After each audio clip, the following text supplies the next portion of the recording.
Thank you. So, Mark, you want to start us off? Okay, it slides back up for us now. Yep. Excellent. All right. So Oh, it is Mark uh, stuck or is it? thank you for the very warm welcome. And Yeah. there's, especially after this last year, uh, but what we're going to talk about are the teams that we've seen before the pandemic. So as Johanna and I wrote this book, it was really about where we saw some teams that had some success and some had great success working online. And a lot of it had to do with how they embraced agile principles. So I think, Johanna, we figured between the two of us, we probably have, what, 50 combined years Yeah. Yeah. of distributed agile team experience as we wrote the Yeah. book. So lots of stories in the book if you haven't seen it. So it's not just here's some principles and things, but many useful things in there. But first, let's talk about this new reality of dispersed teams. And you'll hear us use terms like dispersed and distributed, and the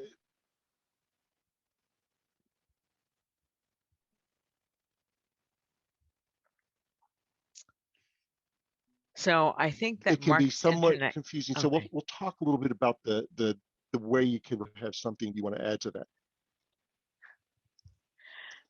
Johanna, why don't you go ahead and Okay. add to that? So, unfortunately, Mark, your internet connection was unstable. Yes, I I'm just sure. realized I'm that. sure. I'm sure it will be my turn to have my internet connection unstable at some point during this talk because that's what happens. So I'm not sure all of what you said, but Mark and I both agree the genie is out of the bottle. We are never going to go back to all people co-located supposedly, and that's how we want agile teams to be. We know we can succeed with dispersed teams, with distributed teams, and what we did in the pandemic is not what Mark and I talked about in the book. That was an emergency. That was that was being told, being mandated. And I'm not sure where you folks in the UK are where for your response to COVID. I know that we here in the US have more access to vaccines right now. So we are starting to lift some of the restrictions. And even so, there are a number of companies who have said already, we are not going back to with the way things were. We're going to move forward. Okay, so Mark, let's continue. Let's see if I can. And this is part of the challenge of distributed teams at times. So we want to distinguish between teams and groups or work groups. And Johanna, feel free to jump in if my internet goes a little flaky again.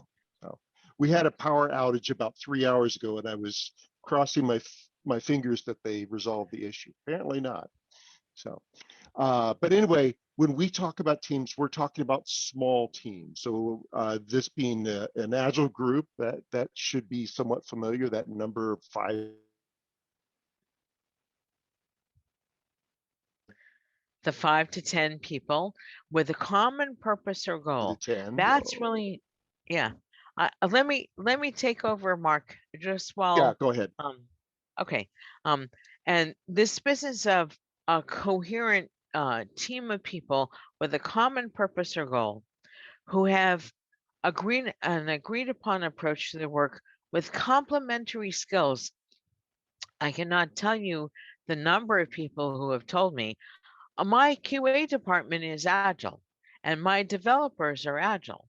And so I say, is there a team of developers and QA? No, no, they're separate teams. That's what I would call work groups, probably working in a better way than they were before, but not what we're talking about as an agile team. And I find that this business of interdependent interim goals. You might have a sprint goal if you're using Scrum. You might have a goal for the product that allows you to do some kind of a release. It that's the interdependent goal, and that this small team commits to each other for that goal. And you can see what the work groups are.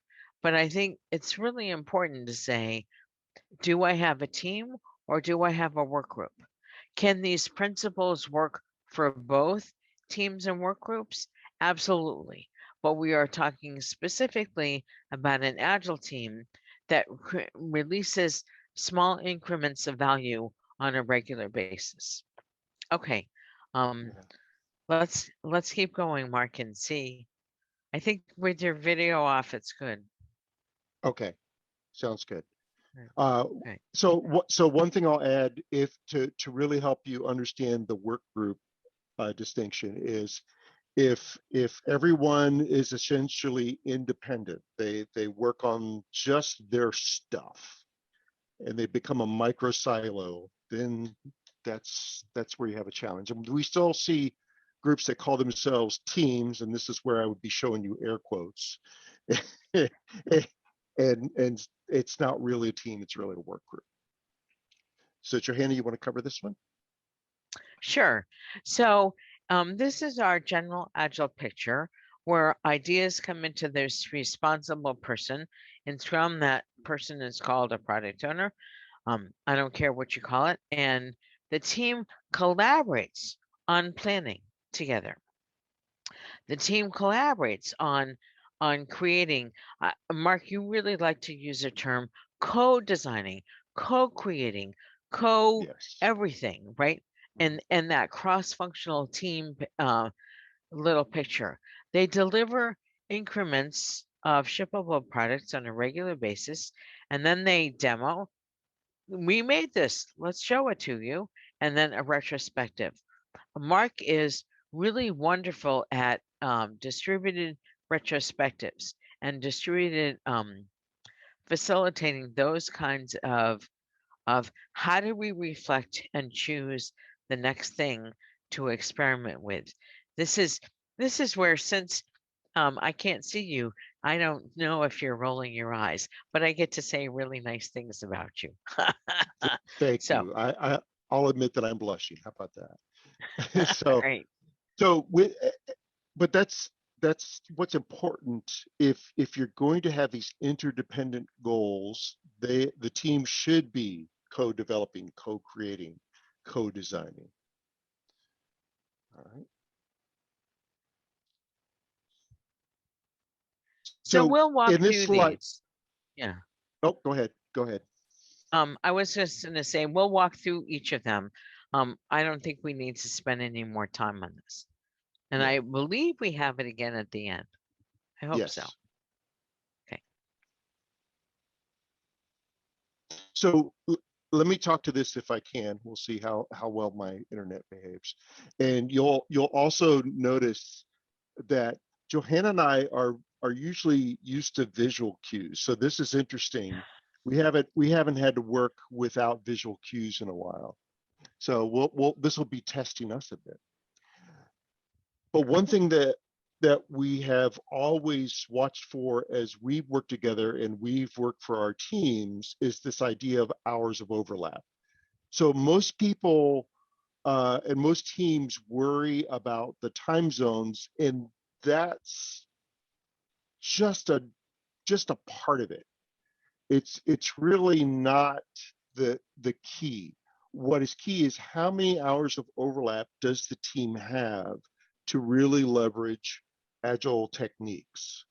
So what we have found is when teams are in the sweet spot in the middle of they had a minimum of 4 hours of overlap, they can follow an agile way of working. Now, I'm not going to get into Is it Scrum? Is it Kanban? Things like that. We'll talk more about that in a little bit. But there's also some other dangers here on the chart. So on the left-hand side, and certainly those of you who have worked probably with the Far East, you get the fewer than 3 hours of overlap, and it's really difficult to have those collaborative sessions with your peers. The other side of the chart is when you might have more than 8 hours of overlap. And I think everyone has experienced this in the last year where you feel compelled to keep working because you can. And so it's very important to have that time to step away from the computer, to step away from the screen. So when Johanna and I are training, or we were mentioning April earlier, we're very much aware of, even when we're training, every 60 to 90 minutes, we encourage people step away from the screen. The break time is not to check email and check other apps. It's really to give your eyes and your body a break and to move away from the screen. Hopefully, many of us have learned that lesson by now, but when we wrote the book, most people did not realize that. So it's important to visualize when people have those hours of overlap so they can set expectations around their collaboration. Johanna, do you want to talk to this one? Sure. So this is a team I facilitated several years ago, and you'll notice they're all in the same time zone, right? They're all in the Eastern time zone in the US.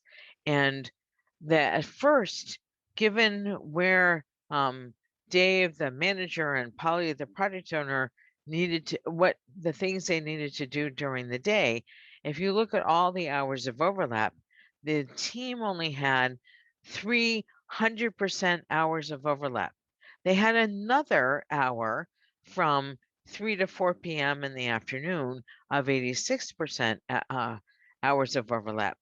But that's kind of just barely enough. Not really well, not enough for really collaborative work. So Dave changed some of his hours so that the time he had to spend away from the team was much later on in the day. Polly changed, instead of doing all of her phone calls and customer contact in the middle of the day, she had an hour in the middle and an hour in the, I should say an hour in the beginning, an hour in the middle, and an hour at the end. And now the team has 4 full hours of 100% overlap and another hour of 86%. They did not change when they started their days. Some people started early, some people started later, some people took longer lunch hours, some people took shorter. They only changed when they executed which kind of work. So they worked on behalf of the team. And I suspect that some of you have already done something like this. And if you have not, we highly recommend that you do use a spreadsheet like this. We have a link to this at the end of the presentation. What I have found, and I think, Mark, you have found this also, that because so many of you are still dealing with children at home and elderly parents and pets and all this stuff, you are not just working from home, you are embedded in your home trying to also work. I have worked with some of my clients to break these hour segments into 20 or 30 minutes. So either 2 30-minute segments or 3 20-minute segments. And that way, if people can say, I can carve out from 8 a.m. in the morning until 8:30, and then I really need to get back to my partner, my spouse has gotten the kids ready. I need to make sure that they are now doing their homework, they're doing their schooling. I can come back in an hour for 90 minutes. That allows your team the most flexibility. and everybody can feel as if they are still contributing to the maximum flexibility. In our experience, this one thing to visualize your team's hours of overlap makes all the difference between a team that is really not gelling, is really not working well together, and a team that really, really works well together. Mark, do you have other things to add? Sure. And and so the big difference that happened this last year, year and a half, depending on when things began for you, versus before that time, is those of us who worked remote had choice. We had choice of working remote. We had choice working with teams in when we could set hours, how we collaborated, where many who were kind of forced out of the office didn't have that choice. You had to figure it out quickly, and you were probably trying to replicate office hours, which in many cases did not work for people in this time. So this flexibility is key to having these successful remote teams. Go ahead and move on to the next one. So let me tee this one off, and then I'll hand it over to you, Johanna. So another thing that we noticed in teams and organizations that we work with is this idea of transparency at all levels. Now, certainly those of you who had years of experience in Agile probably go, yeah, that's nothing new. However, in a remote team, or a remote organization, it's important to make sure you amplify the right things. It's very important. So when you have remote teams and you're over here on the far left, having no team transparency, if you're in an office, that might work okay, the team might struggle, but in a remote team, you're not going to have team for long. It just does not work. So one level to strive for is, okay, do we have transparency in the team? Is there enough psychological safety that people feel comfortable sharing the good and the bad? Because sometimes when we're not on video, when we're not behind a screen, or we're just this weird white icon like I am right now, you might say, okay, I'm not really comfortable with getting feedback from this icon. So a middle ground, or even better positioning, is when you can get that kind of transparency between teams. So this is what we call full product transparency. And you have multiple teams working together, sharing roadmaps, sharing what some of their blockers are, sharing what some of their dependencies are, and working together.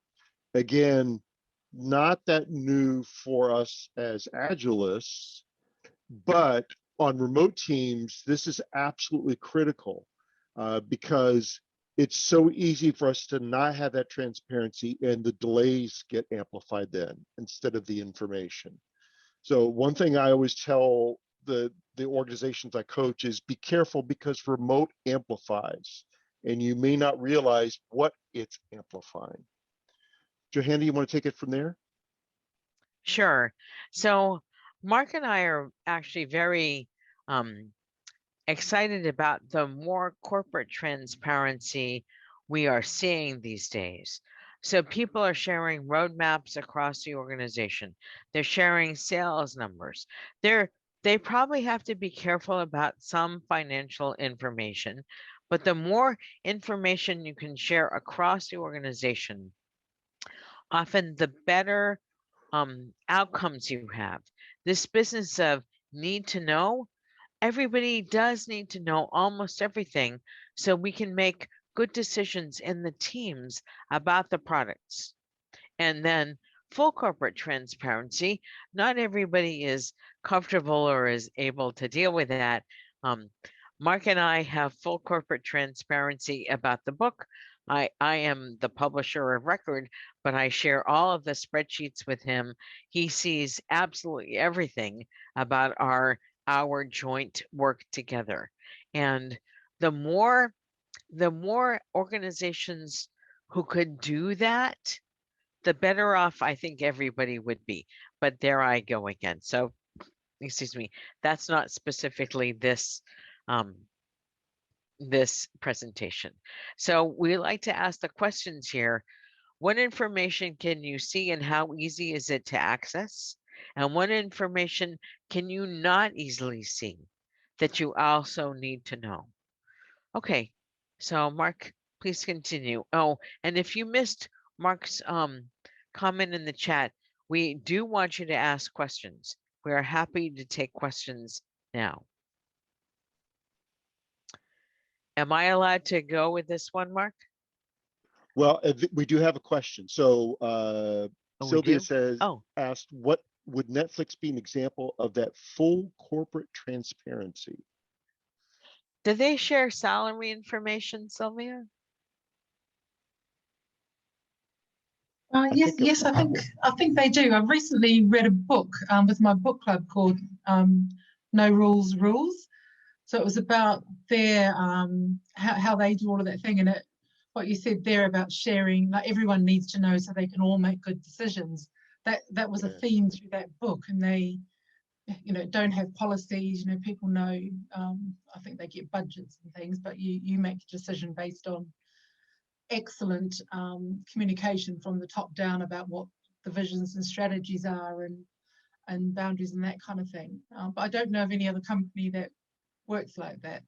That was the only one I can think of.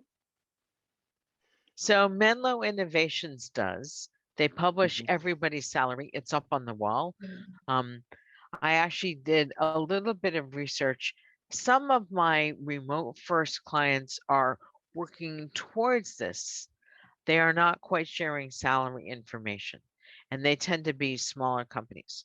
So I think in my experience, in a smaller organization, this is easier, but it's not limited to smaller organizations, as we can see from Netflix.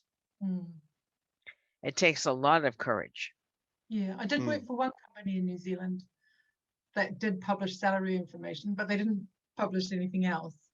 So the salary bit of it was actually fine. Everyone was happy, but you certainly didn't get to hear about anything else. They're not quite. Yeah,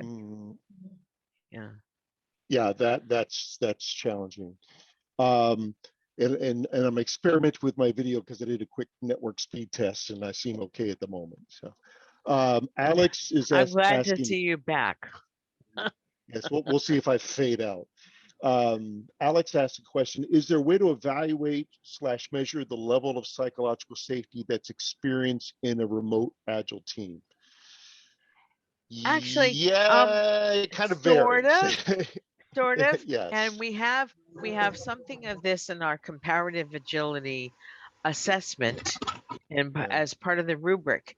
And if I can talk to this slide, I think that would be also very interesting. So is that okay, Alex, for the moment? And then ask more questions. Okay. Yes. All good. Thanks, Lorna. Okay. And Paolo, if you can please mute yourself, that would be great. Thank you. Or Michelangelo, you might have to. Oh, there we go. Okay. I got it. So excellent. Thank you, Mark. So we see one of the principles is to create a culture of continuous improvement with experiments. You cannot easily do experiments without psychological safety, right? People have to be able to offer feedback to each other. So not just the offering, but the receiving and then doing something about it. And if you want continuous improvement with experiments, you really need, I don't know if the idea of experiments creates psychological safety or that we need psychological safety to create experiments. But I think it's really important. I have, Amaya, I'm not so sure I hope, first of all, I hope I said your name correctly. I have not worked on too many surveys that were that helpful. I have done a lot of quantitative walking around and talking with people and doing that virtually also. Because I find that look, we see this in the US elections all the time. People respond to surveys very, very differently than their actions do at work or socially. So let me continue here. Well, maybe Mark, maybe you want to go on here before we Well, go to the next slide. yeah. So I would plus one, maybe plus 100 everything Johanna just said, uh, because I have certainly, having worked both as consultant and a full-time internal coach, I have done both, and you got to be careful that people that you're working with, the teams you're working with, feel that you're experimenting with them and not experimenting on them. Nobody wants to be a guinea pig or a lab rat. And so if they get that feeling, it doesn't matter what you have on the survey or how you design it. You're not going to get any good data, and that's where I've done some of the techniques Johanna has mentioned about uh, walking around and just talking to people, and I've used a combination of surveys and conversation, but the surveys are really just for the team. So it's like, here's some things so you all can answer anonymously. Here's the cumulative data. What do you make of this? What do you feel it's telling you as a team? And let them know this is not getting shared outside. So the next question I usually get is, okay, what if management wants to know? Well, Too bad. Too bad. Yes, Let and them walk yes, around and talk to people. yes, and yeah, that's a good recommendation. And say we are happy to pass any suggestions up from the team, and we strongly suggest you consider what you're hearing from them, not just dismiss them because it's not in budget or you're not comfortable with that. Instead, explore and have conversations around, oh, interesting that they asked for this thing, whatever that thing is. Well, and I got to say that every single time management wants something, I always say to management, let's experiment with you. So if you're worried about, if well, you're worried about psychological safety, let me talk with you and see what your psychological safety is as a leadership team. Yeah. And actually, when I work with organizations, and I believe you do this as well, Johanna, it's how can you start the transformation process on your leadership team? How can you model the behavior you're asking the rest of your organization? Because too often I've seen it passed down from above, and there's no change of behavior in the leadership team, and you don't get much in the way of buy-in. So with that, let me speak to this slide. So on the left-hand side, we have this is just the way we've always done it. We're just going by the organizational rule book. We don't really have space for experiments, which that is not really helpful to make any meaningful change. Or let's try something, and look very informal in how you experiment. Just let's try something. So as an example here, there was one organization I came to. It was already remote. It was growing rapidly. There were probably like 50 to 60 within the engineering organization at the time, and the silos were already there. And so there was a lot of concern around, we can't get the silos to talk. I went, okay. So I just started a lean coffee. And I said, okay, you can bring any topic you want. And sometimes I would just, from what I would hear from the chatter in Slack or whatever the tool was, I would say, we're going to have a lean coffee with a theme of flexible hours. Oh, that got some people showing up. Or we're going to have the theme of choosing your own agile process. That got management and staff showing up. That was a fun one. But just having the conversation is, what are some small things we can try? And then you have some organizations that want more. They're okay to experiment, but they want more formality. They want to map out the risks. They want to map out, who is impacted, what stakeholders, and that's fine too. It depends on just where the organization needs to experiment with its remote way of working. If it has no history of that, you're really starting from where many of us are familiar with in agile principles. What's the smallest possible experiment we could try? All right. And those of you who know me know I'm the one who really likes the defined metrics. So fine. Can we go to the next slide, please, Mark? I was 'Cause hoping I you'd say wanted that. to, Yeah. yeah, I wanted to talk about Oh, an easy experiment. yep. Yeah. There we go. So Mark and I have had parallel experience with our clients, but this is one that really got to me. This particular client started off with the Scrum board. And so we had ready, in progress, and done. And they had a ton of stuff in progress, and they had no idea where in progress it was. So I explained what a Kanban board was, and I said, let's first just map your process. We don't have to have WIP limits. We don't have to do anything like that.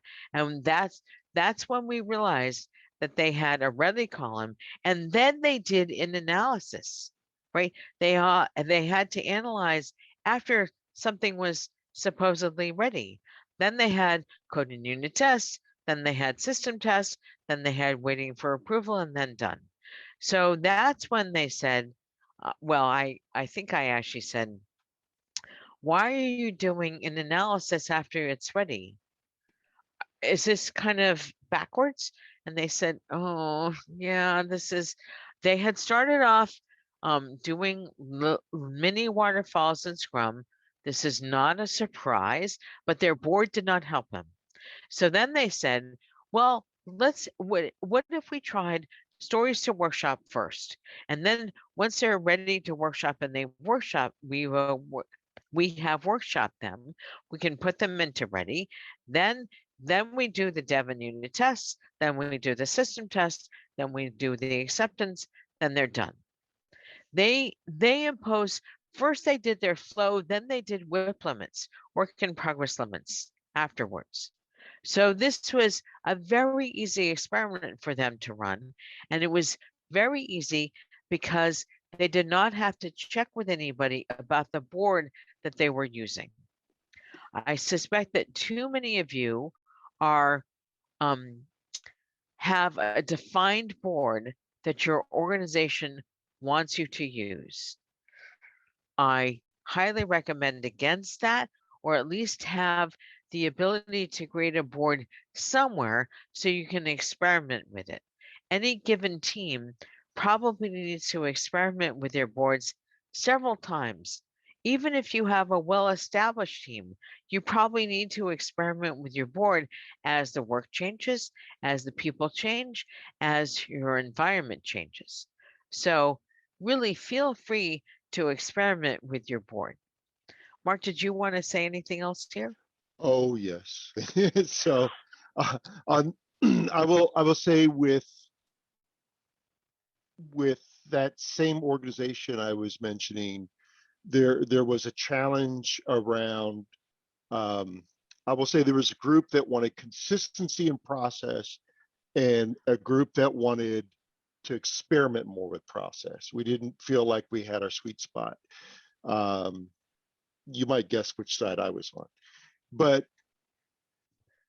as I worked with a couple teams, what I found is when we unlocked the board, and this was a JIRA board, and actually gave the team permissions to change the board, change anything they needed on the board, the workflow is a different story, and we won't go into the darker side of JIRA, but allowing the team just to change how they visualize things was was the first time they really took ownership of the process. For about a period of a month, I just monitored chat and stepped out of it because they were having constant conversations around, well, why is this whip limit keep getting hit? Why? And they would kept noticing things about the process and tweaking their process every couple of hours. They were changing so fast. But by the end of the month, they had a board they were happy with. Their flow was much better, and they were running their process. They weren't being told how to run their process. So that experiment gave us not only a better visualization, but it gave them ownership. So I just wanted to share that story. Okay, we need to get moving a little bit though. I think so. Yeah, so let me talk a little bit about one-time communication. We all know we need to say stuff much more frequently and in more channels than when we were all together. And so and to be wary of over communication. But Mark, let's go to the next slide so we can show all the various communication options. So you'll notice that we talk about rich and natural communication, and that's because there are two competing theories of communication. Mark and I just about died laughing when we were writing the book and we realized there's only theories of communication. So we are familiar with asynchronous communication. That's all the stuff in blue on the bottom left. And we actually advocate that you use asynchronous communication a lot. That prevents you from having to have too many meetings. If you are in meetings all day, consider whether or not you need some asynchronous communication to prepare for your synchronous time together. So there's all kinds of rich and natural communication, which is rich is multi-layer. What's the word I'm looking for, Mark? It's audio, it's visual, it's multi-channel. Yeah, you can think of it. Thank you. Multi-channel. And natural is the fact that you can see our faces. So when Mark was having a little trouble with his internet, he had an avatar, and that was better than nothing, because I don't even have an avatar. I would have a black box. So I guess I need to get more human here. However, that's the difference between the rich and the natural. So Mark, you want to talk about that back channel?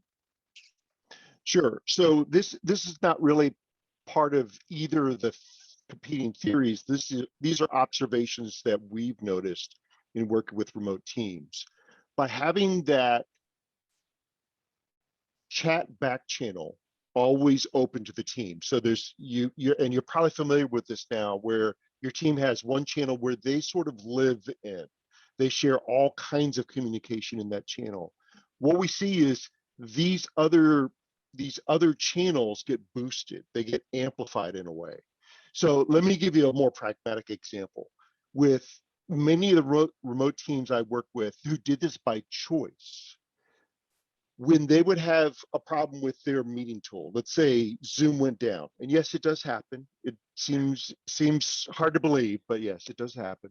But if Zoom goes down, the team can use their separate back channel, not the chat in Zoom. They're using Slack or something else to communicate. But I've seen teams coordinate, pick up another meeting tool, and be back in the meeting in less than a minute. You cannot change physical meeting rooms that fast, ever. So this back channel is really an advantage that remote teams have. It's just a communication channel that happens all the time. And my recommendation would be allow any kind of communication in the team's channel. Don't restrict what they talk about, because that helps them build some stronger social bonds and helps build some of that psychological safety with each other. And let's see, are we ready to move on, Johanna? Oh Sorry, I God, jumped the yeah, we gun. have to, or we're not going to Yeah, make it. yeah. Yeah, We could tell more stories, but we need to move. yeah. So let me talk about assuming good intent. It's very easy, especially if you only use asynchronous communication, right? If you don't have enough hours of overlap and somebody sends an email and says, Mark, when will you be done by this? Mark, being the reasonable, congruent guy that he is, says, "Oh, Johanna is worried about the risk to this thing. I will just, and I understand the context. I will just say, I'm pretty sure it will be done in a couple days. How was that for you?" I will then say, "Oh, thank goodness. I'm so relieved. I was worried about the risk." Right? That's a congruent communication. But if Mark sends me an email and says, "Johanna, when will you be done by this?" And if the dog is barking and the baby is thrown up and my husband stormed off in a huff, I'm going to say, "Why do you care? What's wrong with you?" I don't think I ever actually did that to him. I hope not. But No. that's a very blaming. Oh, thank God. That's a very blaming approach. And so, and there are people who placate, "Oh, I can have it done for you by this afternoon," but they really can't. So when we balance the self, the other, and the context, we are totally congruent. And when we don't, then we have trouble. Mark, did you want to say anything more here? So there's a lot I could say here, but I'm trying to be conscious of time.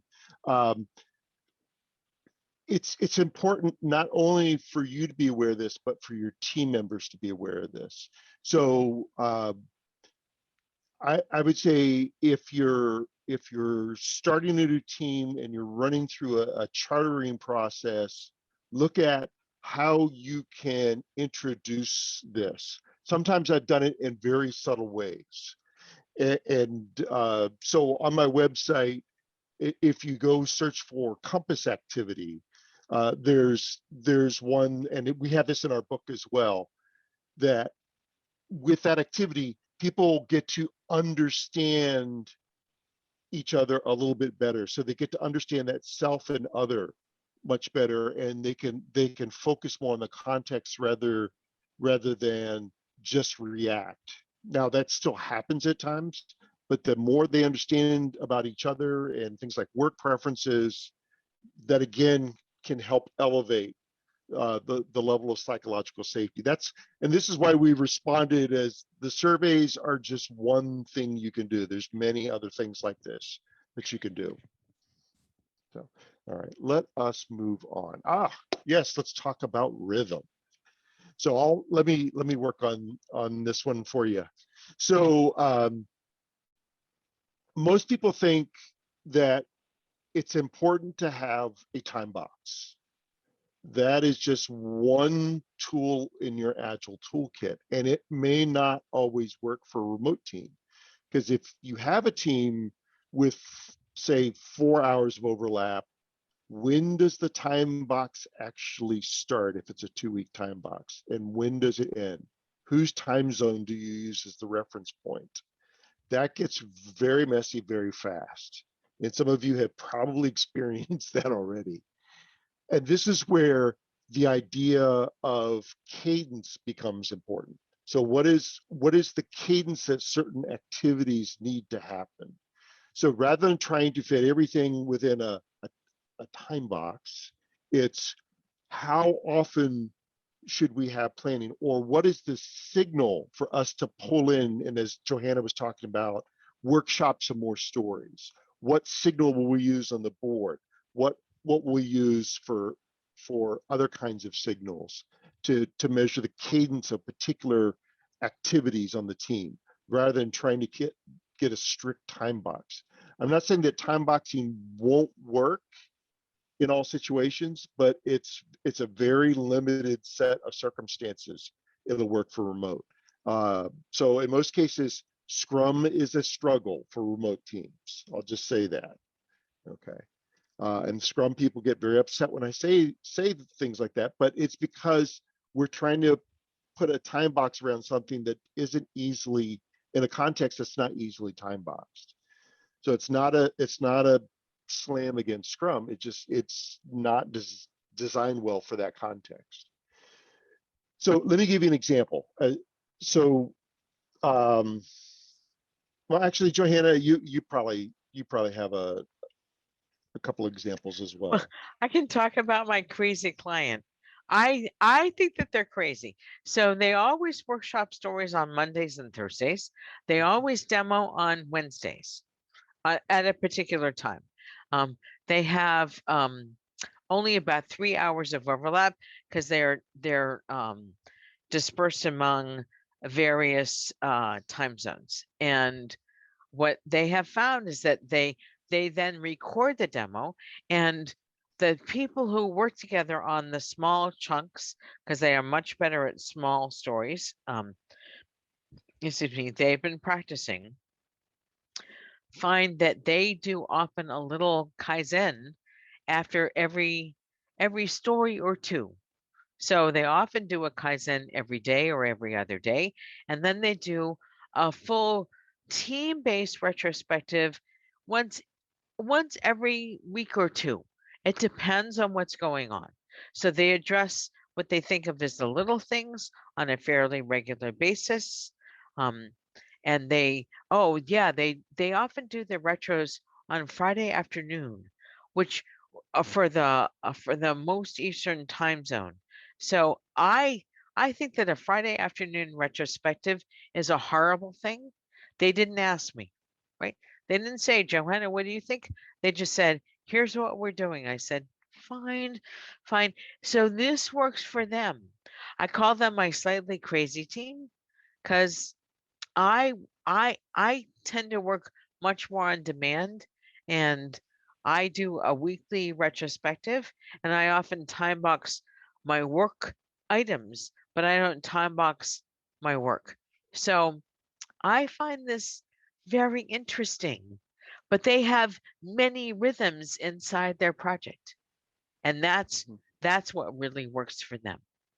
Yeah, and I had one team that they would basically they had a Kaizen chat channel. So they had a separate chat channel they used to discuss all kinds of topics.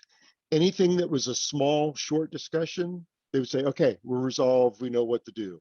Anything that they couldn't resolve in a couple minutes, they said, okay, we'll queue that up for the retrospective. And when they had 2 or 3 big items, that was their signal. It's time, the cadence is right for a retrospective. So it wasn't every 2 weeks, it was usually every 4 to 6 weeks because they had so many micro changes that they made. And that worked for them as a remote team. Yep. So I'll let you talk to this we can. one. Well, so we kind of talked I think we can, we talked to it already. Yeah. Yeah. Okay, so let's talk about this. And there's been a lot about resilience, especially the last year. So we're not going to beat this one over your head. But what we do want to emphasize that if you are in a remote team, many struggle with how do I bring the serendipity? How do I bring the informal connections? There are ways to do this online, and it's sometimes it's just not obvious. Sometimes it's our own mindset about how practices should work. So many of us, as we were trained in certain techniques, like let's say stand-ups, we were told the stand-up starts here, it goes to here, and done. On a remote team, you probably don't want to do that. You probably want to have it a little more flexible. Provide a little socialization time before the stand-up. When the stand-up starts and the whole team's there, then yes, you execute on the stand-up, however you want to do that. And then provide a little bit of time afterwards. So, and what is it that they're talking about? It's not just work, because that's where people get burned out from meetings and everything else. Instead, let them share a little of the personal context. So in Johanna's background, you see all those books. Those are real books. She didn't write all of them, but I think she wrote a couple shelves there. But you get to see some of her context. My wife sits directly behind me. So I have a green screen right now. So yeah, you can actually see. Yeah, so that's what the office looks like if I turn sideways. But instead, I decided I'm going to show a little bit of my personality, and I brought my TARDIS with me today. So it's just for fun. So, be willing to show a little bit of your personal context with your team. You don't have to share everything, but it helps for people to understand who you are, what you value, what you laugh at. Because maybe you haven't had that opportunity to share that. Maybe you've had some new team members that have joined while you were all remote, and they need that as much as you. So I always say in team meetings, pets and kids are welcome. As a matter of fact, okay, hold on. I'm gonna move the camera. So you might see that red light on my office door. So that red light indicates to my family that the camera is on, and if you come in, you will immediately be introduced to whoever I am meeting with. So, so that is a standing working agreement in my house where they will be introduced if they come in while that red light is on. Not that they're blocked.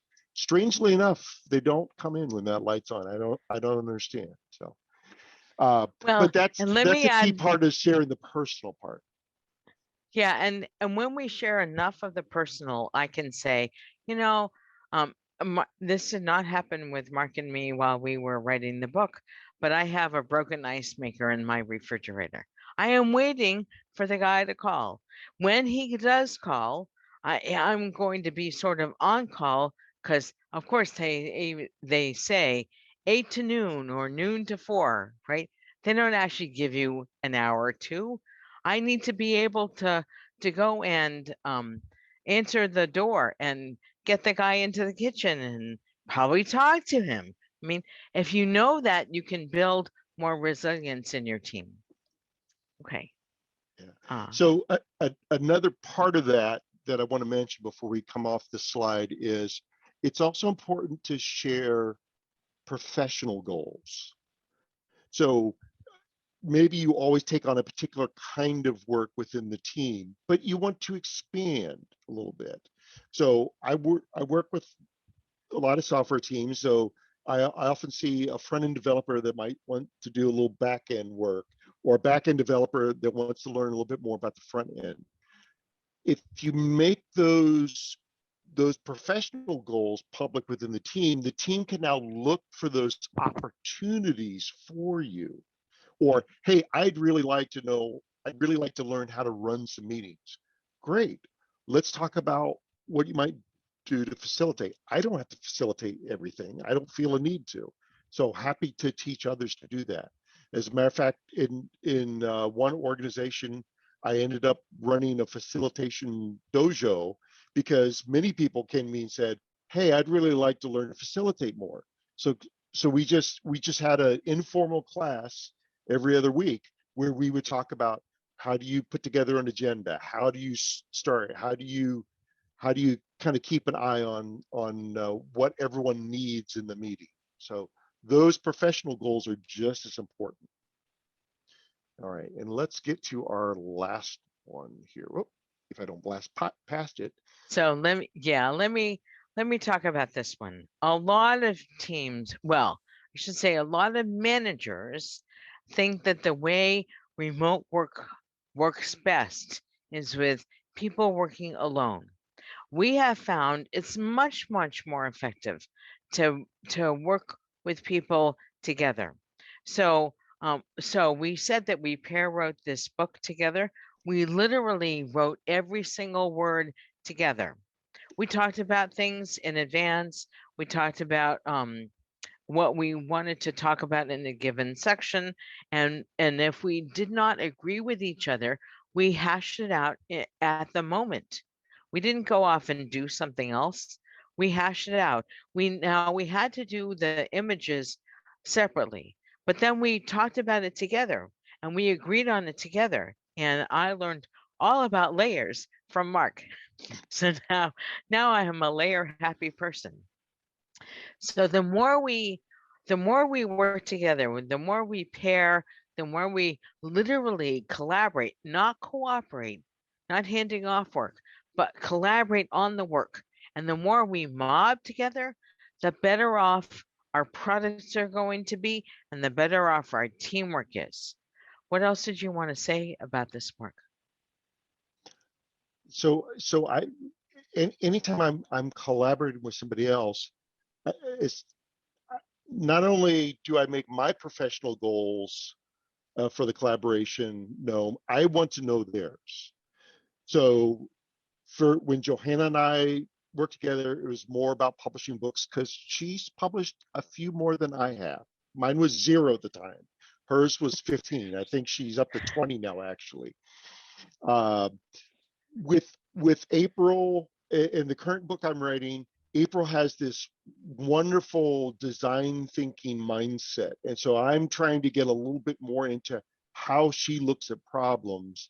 And I'm showing her what I learned from Johanna about book writing. So it's that mutual exchange in the collaboration that's valuable. And we make that known up front.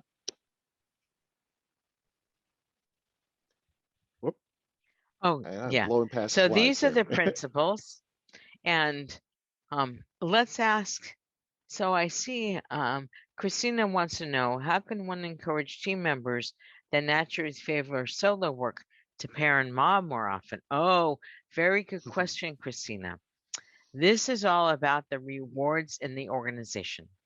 Yeah. If your organization is still rewarding people for their individual work, then you can ask them, you can beg them, you can say the product will be better, you can say you will learn from other people, but you got to go change the rewards. You have to do that. I have a bunch of stuff written about this. I did a blog series on my blog about agile career ladders last week, and in the Modern Management Made Easy books, my most recent books, I talk about the issue with performance evaluation when we want to rate people and manage their performance individually, when we actually want to our agile teams to work as collaborative teams. There's a real cognitive dissonance there. You got to attack the problem at both levels, right? Work in the team, see what you can do there, but you got to work on the managers and the performance rewards, because otherwise, I mean, why?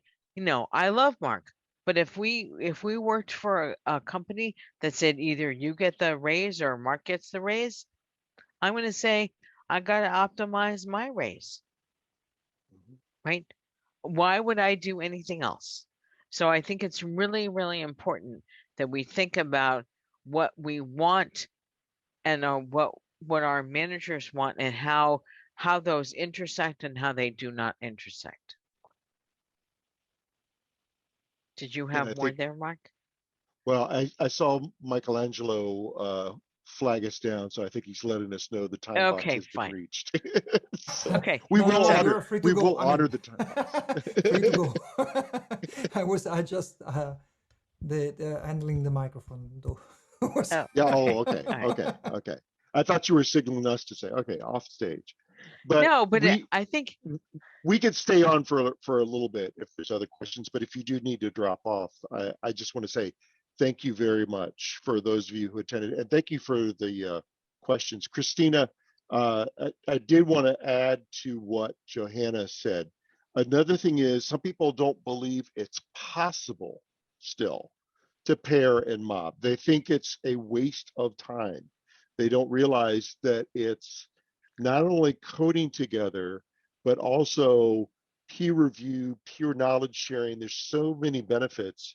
And actually, just last night, I was interviewing somebody for my other book that happened to mention this last year was the first time he had really mobbed, and he had done it solely online, and he doesn't think he'll do it any other way now. because he's gotten so much value out of it. And he is starting to gather metrics that shows the teams he's working with are moving so much faster as a mob. So just having that information. We also, Johanna and I also have a mutual colleague, Amitai, which we'll drop that or we'll give it to Michelangelo maybe to share out. But he does online. He calls it PubMob. So if you search for PubMob, you'll see Amitai where he has these open sessions where you can work with him and just see what it's like to do that together. So I think if you go to the Okay. last slide, then people can see our contact Yeah, information. so we can then we can stop sharing. Yeah, absolutely. And thank you so much.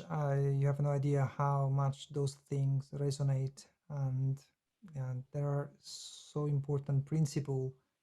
If does anyone have a question, you can raise your hand and then you can ask question in person if you want. Say we have one more opportunity to ask Well, more questions. let me talk to Sylvia about helping leadership see the value of pairing, because Oh, right sure. now. So Mark, you can That's the challenge stop I have sharing. more than the developers and QAs and that wanting to pair together. It's more about leadership trying to micromanage individuals and wanting to know that they think if you do a whole bunch of stuff and give everyone something simple, something individual to do, we're going to get a lot more done. So they don't know about WIP and they don't know about flow efficiency. So it turns out that there's we talked about resource efficiency and flow efficiency in the book. I'm going to give you, I'm going to drop a link in the chat about a series I did several years ago with pictures. I find that, I'm just going to say this. When we talk to leadership, we need to show them pictures because they don't understand what we're talking about otherwise. So resource efficiency looks efficient. However, it is the slowest way to get anything done. And anybody working in an agile team absolutely knows that resource efficiency, people working one by one by one with handoffs, creates multitasking, creates WIP, creates, all kinds of bad stuff. So if instead you talk to them and show them the picture of resource efficiency where we can utilize everybody 100%, but we get nothing through the system.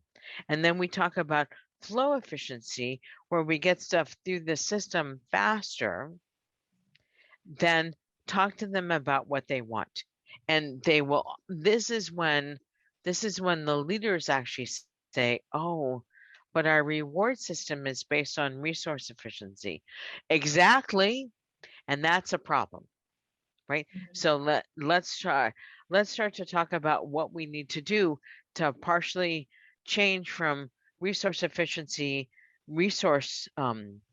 I should say resource efficiency based performance management to flow efficiency based performance management. And what I have found is that when I start the conversation and say, what outcomes do you want? That's when we start to have, and especially the business outcomes that people want. That's when we start to have reasonable conversations. And yes, the Modern Management Made Easy books talk about this. Yeah, thank you. That ties in You're with welcome. everything. Thank you. Also, one thing I'll add real quick is look for where they have seen pairing. So for instance, I might say, to close a big deal, who works together? I bet sales and legal does. I bet they work very closely for a short period of time. Would that work if you just told them exactly what they needed to do and not have them talk to each other? How well would that deal go? It probably wouldn't fly at all. The company would lose money. You could also mention setting budgets. That is a highly collaborative, sometimes combative, but still collaborative procedure that requires people to work together. Thank you. That's useful. I hadn't thought of that. Yeah. Yeah, you got to That's put really it good, yeah. in their context. Yeah. Yeah. And I tried to quickly answer Brett's question because I wasn't sure if we had any more time, so I dropped an article in there. So Brett, the short answer, if you don't want to read the whole article, is again, allow space for the water cooler channels. So very short version of that article is I had a company, they were using a water cooler channel. It got so busy that they split into multiple special interest groups. So home repairs, motorcycles. Of course, if you do board games, you got to have video games. You got to have both of those separate channels. They fight otherwise. But having those different channels allows people to get to know each other, and we found business value in that. Because as new projects started up, new products were launched, people would be recruited for those teams, and they realized, oh, I met you in the DIY or the parenting channel online. Oh, great, I already know you.